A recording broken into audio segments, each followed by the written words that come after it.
The challenge of the Yukon. I'm King, and you huskies! King, the swiftest, strongest of Eskimo lead dogs, blazes the trail through storm and snow for Sergeant Preston as he meets the challenge of the Yukon.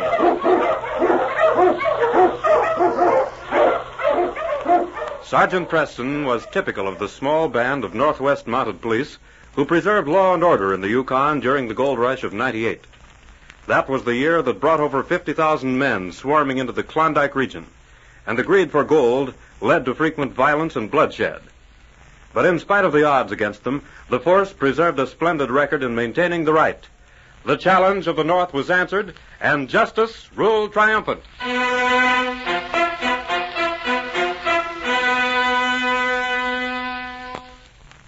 In the light of the moon, the front of the bank at Dobie City seemed quiet and empty. But in the small office at the back of the building, voices were raised in argument. Sitting back in his chair behind a huge desk, the banker, Mac McDermott, watched the man facing him coolly. You better keep a civil tongue in your head, Sam. I got a tongue in my head, all right, and I aim to use it. I ain't seeing any more.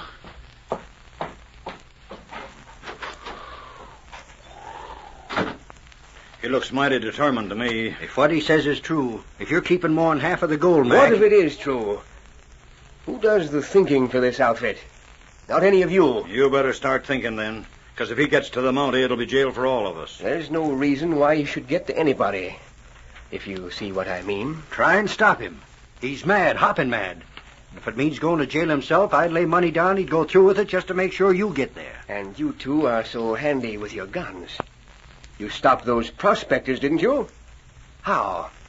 You mean we should... Yes. And now, before he meets anyone who'll listen to him. As the banker here, I can't take any chances, but nobody will suspect you two. Well, I always say when there's work to be done, no use putting it off. Glad there's one man of action around here at least. Come on, Slim. I'm ready. You don't have to worry none about Sam. He ain't likely to meet anyone he can talk to. Just make sure of that. I see now. These must be his tracks here. I guess he went this way. Wonder if he got on his sled. No, I don't think so. If I was in his shoes, I'd stay right here. I hate to do this, Pete. It's him or us, and I never did like jails. Look. Huh? There he is. Yeah. He's just walking around. Well, he ain't going to be walking long. Got your gun? Yeah. Then let him have it and beat it quick. Now tell him who'll hear the shot and come running.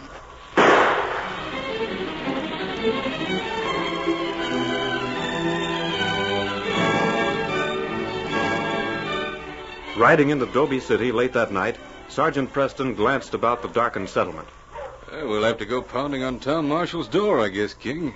Unless we make camp on the corner of Main Street. It's quiet. Quiet and peaceful. What is it, King? What's wrong, fella? Maybe we won't have to knock on Tom's door. He'll hear us coming. King. He's turning off to the left. Ho, you huskies. Ho, ho. All right now. What is it, eh? At this hour of the night, there can't be... Well, there's someone in the snow. He's trying to move. What? What's wrong? Who? Sam. Sam Carson. Is it Preston? Sergeant Preston? Yes. Now, that's a bad wound. We'll have to fix it. No. Ain't no use. I'm done for. How did it happen, Sam? Who did it tell me? He did it. I should have known. Who, Sam? Who?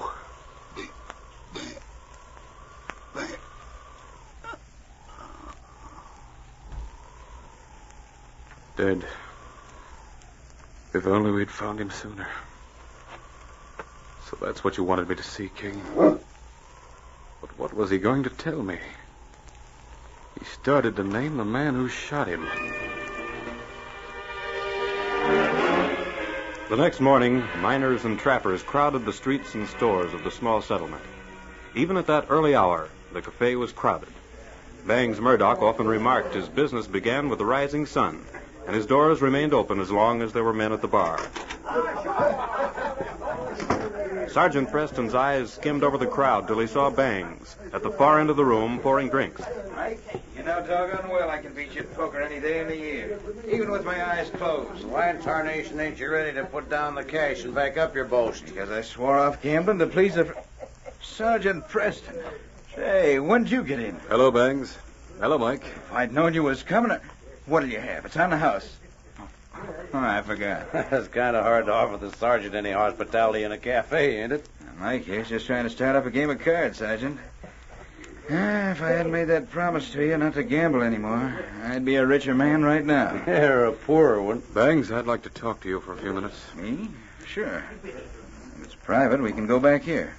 I'll see you later, Mike. Sure. Nobody will bother us in here. What have you got on your mind, Sergeant? Sit down. Make yourself comfortable. Whatever it is, you sure look sour enough about it. What's wrong? Bangs, where were you last night? Well, I was here, like I always am. Till what time? About 2 o'clock, I guess. Then where'd you go? Home. Shorty McLeod and me went over to the hotel. Talked for about an hour, and I went to bed. Look here, Sergeant. You're leading up to something. What is it? Yes, I am leading up to something, Bangs. Sam Carson was murdered last night. Sam? Well, I'll be... Where? Near Olson's place. King and I were riding in. King found him. Must have happened pretty... Hey, now wait a minute, Sergeant. You don't think That's why I'm here. What do you mean that's why you're here? I didn't even see him last night. Well, you see, he was pretty far gone when we found him. Too far gone to be able to save. I asked him who shot him. He tried to answer me. And he got this much out. Ban. Then he died before he finished it. Ban? Yes. You'll admit your name isn't a common one. Oh, it's a nickname. Everybody calls me Ban. Well, that's just the point. But I can prove it. I can prove where I was. Sergeant, I might have gambled a lot. I admit I ain't stayed to any straight and narrow path, but ever since I gave you my word that it was all over, I ain't turned a card. You've got to believe me. I want to believe you. And I certainly hope you can prove where you were. But look at it this way. Why would I want to kill Sam? He never did nothing to me. He spent a lot of time in the cafe gambling, didn't he? Yes. That ain't reason to kill him, is it? Ban. 3 letters. B-A-N. Not a name beginning that way in the Yukon. Except mine. Except yours. Bernard Randall, Bronson Moore. Even those 2 names are unusual. I came to Dobie City on a slim clue, Bangs. For 2 months, I've been trying to find who's in back of the gold robberies and murders in these parts. You bump right into another one, eh? Banker Mac says if the robberies don't stop, they'll ruin the bank. Yes. Most of the prospectors were on their way to the bank when they were robbed. It's getting so the miners won't bank. Banker Mac McDermott. I wonder. What's eating you now, Sergeant? No one knows about Sam yet except Tom Marshall and you. Any reason for keeping it quiet? I wanted to talk to you about it first. But if word were to get around that Sam didn't die... But you said he did die. He did. This room, Bangs. Where does that door lead to? Outside. Why? Does anyone use it beside yourself? No, never. Well, lock it up. Keep everyone else out. Yeah, sure. I still don't see You what will. Now, Bangs, listen closely. Here's what I want you to do if you will. Go over to the...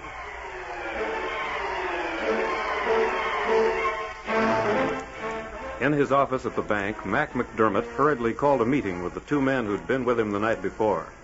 As soon as Pete returned with his companion, the banker accused them hotly. You could have taken time, to be sure. Yeah, I guess we should have stood there holding the gun on him till morning.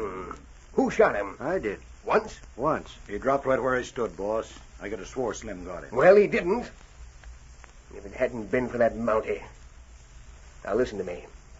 And if you've got a brain between you, maybe you can remember what I say. He's over in the back room at the Silver Dollar Cafe. Murdoch's taking care of him. He hasn't gained consciousness yet. And it's up to us to see that he doesn't. Yeah, but listen, boss. That back room over at the Silver Dollar is different from letting him have it on the street. There are windows in the room, aren't there? And there's a door. Meet me here tonight, after dark. And just to be sure there's no slip, this time I'm going with you.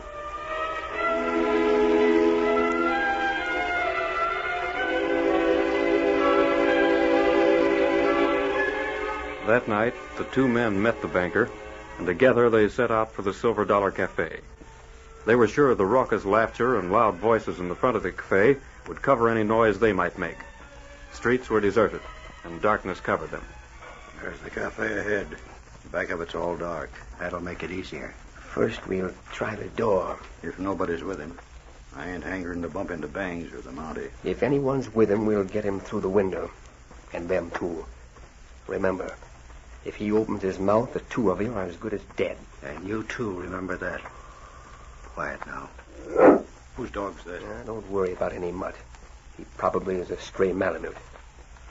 Now wait till I go over to the window. Cuss that mutt. Shut up. Who'll pay any attention to a dog barking? It'll be the last time he barks it. That's funny. I could swear I seen that critter somewhere before. You're just nervous. Look. There's no one in there with Sam. Yeah. He's on the couch over near the wall. Come on, let's go in and get this over with.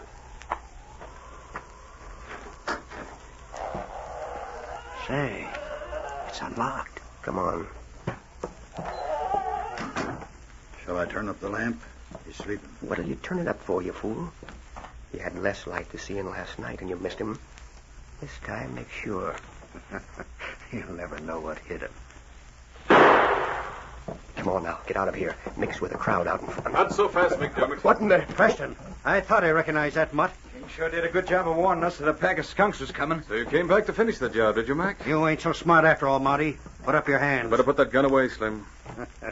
Should I let him have it, boss? Well, for a minute I was so surprised I forgot you boys were holding guns. No, don't let him have it here. You wouldn't dare to kill a Mountie, Mac, and you know it. It's suicide. Not for me, it isn't. Because there won't be anyone around to tell about it. I've been wanting to see the sergeant here in a spot like this for a long time. I always thought as much.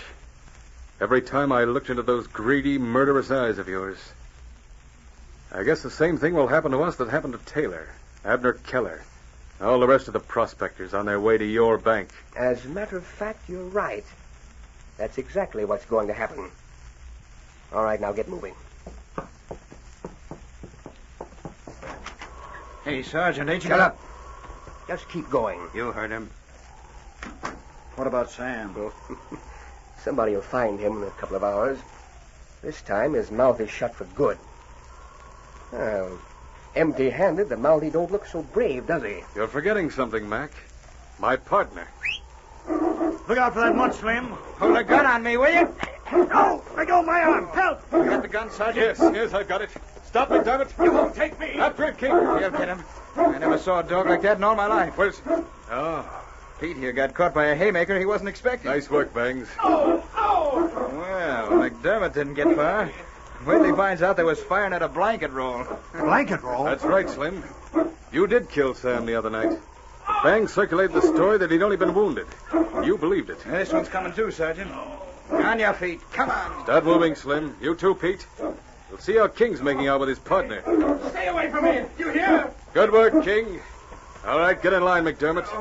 This parade is headed straight for the jail. Yes, King, thanks to you, another case is closed.